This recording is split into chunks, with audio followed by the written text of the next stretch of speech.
struggling in silence while searching for a way to break the stigma surrounding mental health within her community. Tonight, the story of a young Northeast Ohio woman trying to change that with the power of music.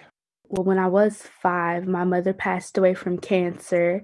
In the years that followed, there was even more heartbreaking loss for Raven Platts. That eventually led to anxiety and depression. Those feelings and things that I was going through went unchecked until I was about 19. That's when Platts changed course. I decided to seek help. As for why it took her so long to reach out, It wasn't really something that was talked about.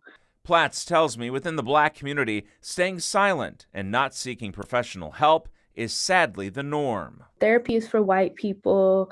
Black people don't go to therapy. Black people don't need therapy. We're strong. To help break down those long-standing barriers,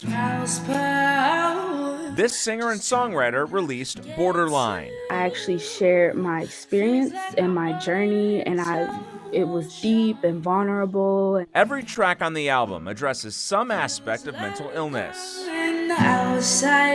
For Platts, it was important to open up and share her journey. It kind of voiced my opinions on the stigma of mental health in my community. Platts hopes to inspire those who are too afraid or embarrassed to speak up.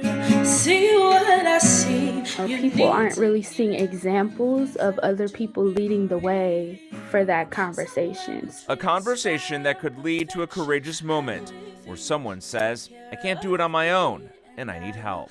I don't think we're seeing people who are okay with being vulnerable. It's a pivotal moment that Platt says brought her out of a very dark place. If I hadn't gone to therapy, I probably wouldn't be talking to you today. With 86% of psychologists in this country white, according to the American Psychological Association, Platts tells me it was very important for her to find not only someone that looked like her, but shared similar life experiences. The now 21-year-old sees herself as a role model for those young boys and girls coming up behind her.